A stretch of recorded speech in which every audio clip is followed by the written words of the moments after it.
Who saw LS Fest turning into the monster event that it is? I mean, did you see it coming? I never dreamed it would turn into what it has. The first several years of that event, I never imagined it would eventually take off. But the guys at Holly, the marketing team, they have done a tremendous job with LS Fest and turned it into, I call it a lifestyle event. It's not a drag race to me. Hey guys, I'm Josh Brown. And I'm Jordan Stevens. And you're watching the Cars and Health Bars podcast. Let's get right into the episode. Hey, what's going on, guys? Welcome to Cars and Health Bars. Today, we are joined by Broc Porter of Beech Bend Raceway Park. How are you doing, Broc? Good, doing great tonight. Thank y'all for inviting me on.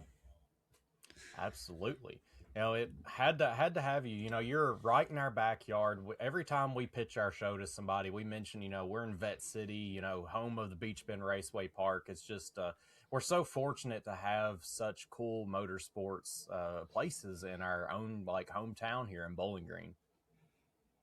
Yeah, and Bowling Green, Beech Bend Raceway, we're really fortunate to have a good core group of gearhead automotive enthusiasts. I mean, whether it's nostalgia events, imports type events, we have a great following of customers here in this area between Louisville, Nashville, Bowling Green. We're blessed with a very automotive friendly, core group of enthusiasts. Absolutely. Before we get too much into the track, I kind of want to know how you grew up in and around the track, because I did a little bit of research, and your family's had the drag strip for quite a while now. Yeah, my grandfather was Dallas Jones. He actually bought Beech Bend Raceway in 1984, December of 84, and 1985 was his first season operating Beech Bend. He actually operated tracks before Beech Bend Raceway, but Beech Bend was the first one he owned. And I can't, forgive me now, I can't remember the first year he operated a track, but he started at Hardinsburg, Kentucky at US 60 Dragway in the 70s. And him and another guy leased that drag strip for a year. And then he went and leased Windy Hollow Dragway in Owensboro and ran it for several years, and then bought Beech Bend in 1984. And the family's been there ever since. And it's been a heck of a ride. Wow. I know you do a little bit of racing yourself. I did very little. Dallas had a race car that back in about 2010, me and my uncle, Dallas's son, he passed away since then, but we got it out in 2010, played with it some, did a little bit of bracket racing and had some fun.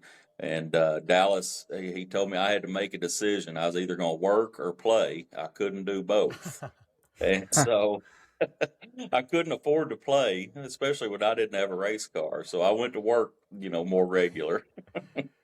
But it was fun to get to race a little bit and get behind the wheel some.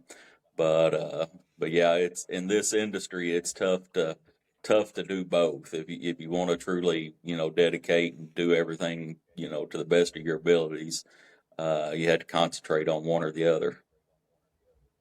What kind of car did y'all take out that he had? He had a little 66 Chevy 2, and it was an NHRE super stock car. Oh, wow. Had a 283 in it, and it wasn't very fast, but it was a lot of fun. It would run like 750s in the eighth mile. I think I ran it out through the quarter once or twice, but a little 283. It was built to really turn some high RPMs, and I can't remember. It was like 9,000 or 9,500 through the finish line at the quarter mile. I mean, you felt like everything was going to fling every rod out of it. But it was a lot of fun.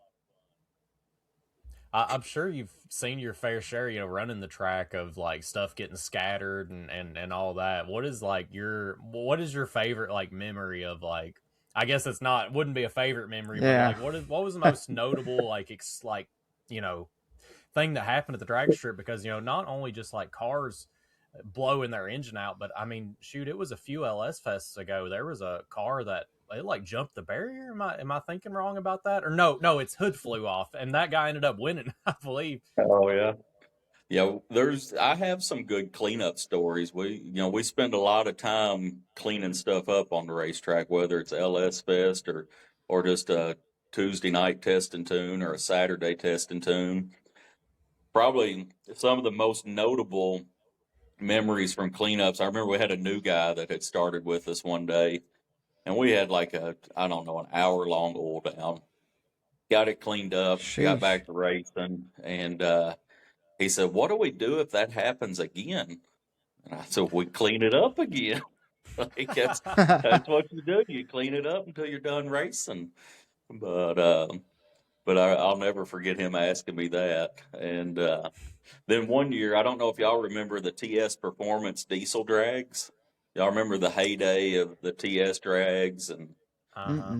I don't. yeah. Well, I can't remember which year it was, but the Shy Diesel dragster blew up one year, and a diesel when it blows up, there's a lot of oil, there's a lot of cleanup. Oh yeah. So we I can started. imagine. They ask us, well, how long do you think? We're like, oh gosh, I don't. It's going to be a while. Like it's a mess. So I said, well, we're going to do the bikini contest while y'all are cleaning it up. And that was the fastest oil down cleanup we ever performed. We did not miss the bikini contest. We got it cleaned up and back in time to see the show. so that was Wow. probably our record speed for getting a track cleanup done is tease us with a bikini contest and we'll get it cleaned up quick. That's some of those events do get kind of wild. I know the Harley drags get pretty wild too. Yeah. I will say too, you talked about old downs a little bit. My favorite part about Beech Bend, especially like at the big events like LS Fest and Ford Fest, is a lot of the times there's autocross and drifting going on right across the walkway there. And it's cool to like go over and enjoy that while you're waiting for the old down to get cleaned up. Yeah, that's a move. What I like so much about Beech Bend is the fact that you guys do have that drift pad right next door, right across the walkway. So, I mean, it's so easy to just go over and watch some autocross while you clean up. And then, whenever you hear that burnout start, it's time to go back to watching some drag racing. Yeah, and really there was only a couple of events that kind of was able to pull that off and have multifaceted events going on at the same time. But here this year, we started a little bit last year on our Send It Saturday test and tunes. We're doing drifting on Saturday with those. And even on a small scale, it gives opportunity for people to walk around and see something different, even if there's not an oil down. But, I've noticed more that people don't want to sit in the bleachers and watch cars go down the drag strip the whole time. They want to see something a little bit different. And so offering, something on that circle track and something on the drag strip at the same time, there's a lot of value there. And I think it's much more spectator friendly, to have some stuff like that going on. And not all events can pull that off. And, but when you can, I do think it's a good thing. Talking about that events that can pull it off, we definitely have to hit on LS Fest. We can go ahead and transition into that. I mean, who saw LS Fest turning into the monster event that it is? I mean, did you see it coming? I never dreamed it would turn into what it has. The first several years of that event, I never imagined it would eventually take off. But the guys at Holly, the marketing team, they have done a tremendous job with LS Fest and turned it into, I call it a lifestyle event. It's not a drag race to me. There's Yeah. so much else going on. It's kind of a lifestyle event, and it's taken on I don't know, a meaning of its own, I guess. But we Yeah, we for are very sure. I think it fortunate to have it has. in Bowling Green. Yeah, I just think it's crazy how much that all the Holly events really have grown and just became like this big lifestyle. I mean, you see people come from just all over, and it's always a good time at LS Fest. I swear. I think everyone in the city's having a good time. Everyone at Beech Bend's having a good time. It's honestly anyone who hasn't been should go. It never Yeah. blows. It always blows my mind how much attendance is there. It's like Yeah. it's like every year it's just there's more and more and more people. It's like Friday used to be the day to go, and I swear last year it felt like there was more people Friday than Saturday for some reason. It's just like you always think you're going to beat the crowd by playing hooky from work on Friday, but no, it's like 10,000 other people had the same idea. Hey guys, as if you're seeing me by myself, we had technical difficulties. Unfortunately, throughout this episode, we were battling, and unfortunately, a good 10 minutes of audio that would have been right here got corrupted by the technical issues, and it just couldn't get restored. I sent emails, I couldn't get it, and of course, it is the most important bit of audio that needed to be in the episode. It's of Broc talking about Horsepower Hangout tonight, and it's real unfortunate. But Horsepower Hangout, I'll just go ahead and recall what I can from the episode. I'm going to be honest, this is 2 weeks later. I've been dreading editing this episode because I knew it was going to be a mess. But Horsepower Hangout tonight, it's going to be a banger, guys. Going to have live music, a DJ, food trucks, shout out Only Fries, my favorite food truck in Bowling Green, one of them at least. The burnout pad has basically got turned into a he didn't want to use the word takeover, but it's going to be set up to where you can hoon around pretty good. And he bring whatever you have. We're going to be doing burnouts, going to be doing like the takeover style stuff, as well as he's kind of teased at possibly getting some drag racing going that night. So possibly could have some drag racing going on. And what's really cool about the event is he's going to have what he calls a hot area and a cool area. So the hot area is going to be right there next to the burnout pit. You don't care if rubber gets slung at your car. You don't care if you want to be in it. You're thinking about it. What have you? That's where you're going to be. But if you just, you got a cool car, you're more of like the cars and coffee kind of guy. You're there to just park and chill. That's going to be the cool zone, and it's going to be over there near like where the drag racer pits would be, like right there next to the drag strip. So I kind of like that. It sounds like all of Beech Bend Raceway Park is just going to be a race. Like it's going to be like car hub central, because you're going to have your cars and coffee. You're going to have your burnouts. You're possibly even going to have some drag racing going on. And like I said, you're going to have some of the best food trucks in Bowling Green set up, plus the live music. There's so much that's going to be going on. I asked him if he was going to be doing something like this fairly regular, and he said he did have one more scheduled, but this is more or less to kind of test the waters for if this is going to be something that's going to be a constant thing, possibly be a monthly thing. So you can definitely catch us out there. Me and Jordan are going to be out there making content, making videos. Probably going to take a couple guys with us. We're going to load the Regal down, and the Regal is going to be there. I'm going to pop the hood. It's got that supercharger. I'm not trying to scare nobody with my horsepower, but she going to be there. Anyways, I've rambled on, guys. This definitely catch us there. Be looking forward to the Prey performance interview. That's coming next week.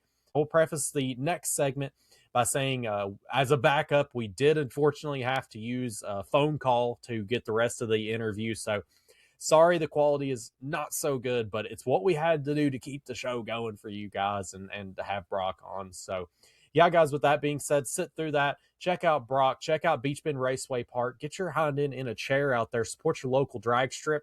And with that being said, guys, we'll throw it to an ad break. I want to thank Blackout Coffee for sponsoring this episode of the Cars and Health Bars podcast.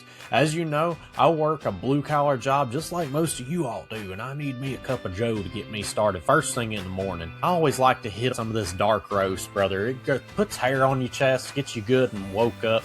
And hey, if you got a wife like mine that loves some coffee, they've also got flavored coffee options such as jelly donut, salted mocha, cinnamon French toast. Look at the ratings on that, brother. Almost 1,500 5-star reviews. I've been drinking some of that good dark roast to get me started. And hey, they've even got instant coffee. We've all been there running late for work. Grab you one of these and dump it in your water bottle. You got coffee on the go. I want to again thank Blackout Coffee for sponsoring this episode of the podcast. Go on over, support our sponsors, support our troops, good old America. Get you a cup of Blackout Coffee, brother. Our first sponsor today, of course, you know them, you love them, Chemical Guys. They have the best car care products in the game. Of course, my favorite products here, you got the starter kits. I highly recommend the starter kits to any of our listeners because it is the greatest way to get a bulk amount of products. It's just the best bang for your buck. Even the mini arsenal, it comes with everything you need. It's got the honeydew soap, it's got the spray wax, it's got the bucket, the foam cannon, it's got everything you need. Cars 10 site-wide for 10% off your order. I want to thank Speedway Motors for sponsoring the podcast. One of my favorite parts, wiring harness. They have a DIY wiring harness. So if you are not that good at wiring, they have a full kit that is a universal. You just pick what circuit you want. It is as simple as you get it. They have a lot of parts for your older cars. It's hard to beat these deals. Some of the best prices, that's always what I've known them for, is the really good prices, the really good quality. So yeah, guys, hop on over there. See if they've got something for your build and use our affiliate link so they know that we sent you. And with that being said, guys, let's get right back into the topic. All right, so I wanted to switch gears a little bit and talk about the business side of things. You know, I feel like I could be speaking out of turn here, but I feel like this is the only drag strip that's connected to an amusement park. I want to know how much that helps attendance in general in business, because I feel like as a family man myself, you know, being able to bring my wife and kid to go play at the amusement park while I go watch some racing or do something myself, I feel like that's something really unique that Beech Bend has to offer. It is most definitely unique, and you're right. I don't know if there's another track that has anything comparable. It's definitely something that makes us unique there at Beech Bend. And as far as surprisingly, we have a lot of drag racers that enjoy going to the park and taking their family over there. But there's not as much from the park that come to the racetrack. There's not as much crossover there, I guess is the word I'm looking for. But it is definitely awesome to have, you know, something so unique because, you know, people remember Beech Bend for that. If it wasn't for that, we'd just be another, you know, drag strip down in Kentucky. But it definitely sets us apart from other facilities.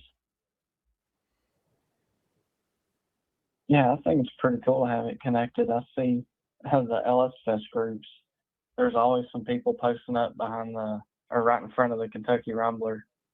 It's like a popular photo shoot spot. Yeah, a lot of guys that, you know, are into the car show side of it more enjoy getting that photo in a unique setting like that. We'd actually been approached at one time about doing just a car show in the amusement park instead of, you know, at the drag strip. But I can't remember which promoter it was, but we ended up not working a deal out with them. But I think it does add a unique flair to the fest events to be able to display cars in the amusement park. Yeah, I think, especially was LS it the Fest, Hot you Rod like need Reunion? all the. What did you say, Jordan? I think the Hot Rod Reunion, they do some of the park. The reunion doesn't, but now a lot of the show cars are kind of up on the hill towards the park, but not inside the park. Gotcha. Yeah, I know LS Fest especially. I mean, you need all the room you can get. I feel like their cars have to be over in the amusement park just to fit them in the area. Yeah, it's the car show side of it grows and grows every year. Sometimes I wish they would, and there's a lot of great cars that come to it, but I think some people have caught on to the fact that they can kind of buy a good parking pass by jumping in the car show. So you see some vehicles that probably shouldn't be up there, but hey, you know, it is what it is. Yeah, Everybody Jordan, wants to be a part of history. Yeah, Jordan, you've got a long history yourself of going to LS Fest. I mean, you've been going over a decade, haven't you? Yeah, I think this year makes at least a decade I drove there. Yeah, it's, I think this year is what will be the 16th or 17th year. I think 17 maybe. I don't even know when it started. Right. When was it? Like 07? I can't remember the first year. Something, yeah. I've got a few. I want to talk about one more segment before we get into our rapid fire questions here at the end. I want to talk about, you see a lot of these drag strips closing, and a lot of the times it's because of urban expansion. You know, them moving it towards the drag strips. You know, the drag strip's been there however long, and all this housing is moving closer and closer to the track. I feel like Beach Bend doesn't necessarily have that much to worry about, but how do you feel about that happening to these other drag strips? It could definitely happen, and I see how it happens to two other tracks. I mean, unfortunately, not everybody loves a drag strip in their hometown. I mean, there's a lot of people right here in Bowling Green that probably wish Beach Bend wasn't here. And now it's just that's the reality of it. And when you get enough neighbors that don't want you here, they're voting in this area for politicians in this area, and most of our customer base doesn't vote in this area, at whatever local track they're at. And so it's they succumb to that pressure, and they don't have an option. Luckily, PRI and SEMA is fighting really hard for racetracks and fighting really hard to get some legal stuff in place to protect facilities. In fact, I've been on a few phone calls about the future of legislation in Kentucky to protect some racetracks. It didn't get through the General Assembly this go around, but hopefully next year, something will change and we can get that push, at least to the next step. Maybe not get it pushed through, but to have a little more protection against stuff like that. The other thing, unfortunately, that you're seeing for a lot of urban area facilities is the land becomes more valuable as something else rather than a racetrack. You take a small mom and pop racetrack, and all of a sudden, the urban sprawl starts taking them over, and they can sell in 1 month make what it would have took them 10 years of work in that facility to make, or even longer. And it's just they can't say no to it. At the end of the day, it's a business. But you see that happen as well. It's really sad to hear about that. I mean, even you hear about, I think what I most recently heard about was like the whole deal that Garrett Mitchell, Cletus McFarland was having with the Freedom Factory. All those people petitioning to get it stopped. I mean, he also had to do the same thing, go to his local legislation and basically convince them that there's going to be I guess like a racers neighborhood right outside the drag strip and Freedom Factory, because like you said, people can hear those, especially those nitro cars, from miles away. I mean, my boss lives like 5 minutes from Beach Bend, closer by the crow flies, but he says that he can hear those nitro cars out of his back door. I mean, no problem at all. Yeah, and I think too, a lot of that, as a track, we have to be good neighbors. That we try not to run late at night. I mean, there are instances where we have to. But I do think that goes a long way too. He probably lives, within earshot of us, but hopefully it never, irritates him. If we don't run, past midnight very often. Yeah. And so we try to be good neighbors and in that way. But like I said, there's a lot of people that probably don't want Beach Bend here, that don't like the cars, that are residents here in Bowling Green. And I always think back, we've got 60,000 followers on Facebook, and only 5% of them are in Bowling Green.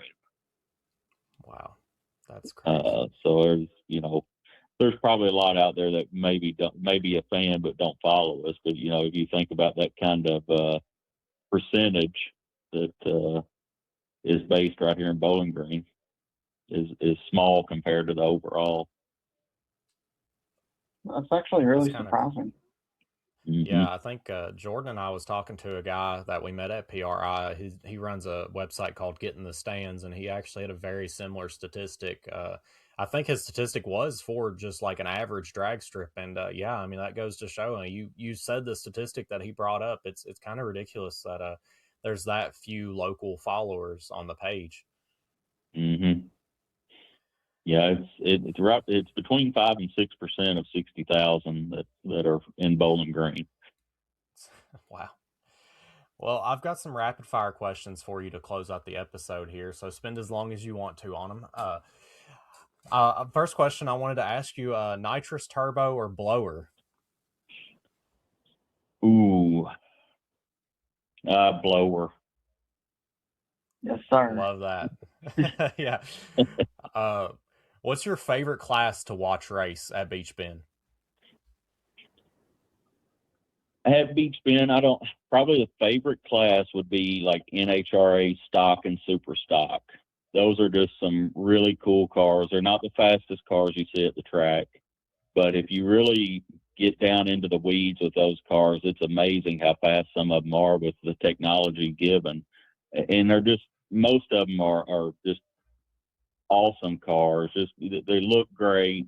They're cool. They're old school, and there's some new ones in there too. But stock and super stock is probably one of my favorite classes to watch. All right. What is your personal favorite event that happens at the drag strip? Favorite event? I don't know. I'm torn. I don't know that I can say I have a favorite. I like, a lot of them. One thing that I always say, whatever brings people into the gate is my favorite event. But now I've always had a soft spot for like our NHRA Lucas Oil Drag Racing Series.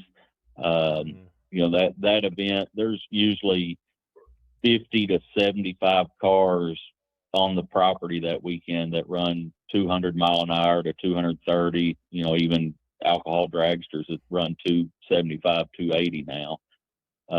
So it's the fastest event and the most cars capable of going fast that we have all year long at the Lucas Oil Series race. But then, there's so many cool events, but just racing wise, that's probably my favorite event. Yeah, absolutely. Last question for you: left or right lane? I don't have a preference. I don't suppose. Even when I was racing, I guess right lane, because you're a little bit closer to the tree, as far as you can see the tree a little bit better. Fair enough. Well, Broc, where can what are some of the best ways people can follow the drag strip and again, Hot Rod Hangout's going to be or Horsepower Hangout's going to be tonight. But where can people follow the drag strip and find out about some local events happening this year? Definitely Facebook. That is our strongest social media outlet, Facebook. We do have Instagram, but don't have near the following on it. But if you stay tuned to Facebook, you won't miss anything. All right, guys, you heard it here. Again, go check out Hot Rod Hangout tonight. It's going to be awesome. Jordan and I are going to be there. We're probably going to be making some content and all that good stuff. And Broc, can't thank you enough for coming on the show. Definitely one of our bucket list guests, and love to have some local business owners on the show. Well, thank you all again. I've enjoyed the time. Sorry we had some technical difficulties, but look forward to seeing y'all tonight and hanging out for a little bit. Awesome. Well, guys, with that being said, we will catch you in the next one. See you at Hot Rod Hangout tonight. Brother, what are you still doing here? Check out some of these social medias below me. If you're not following, go change that.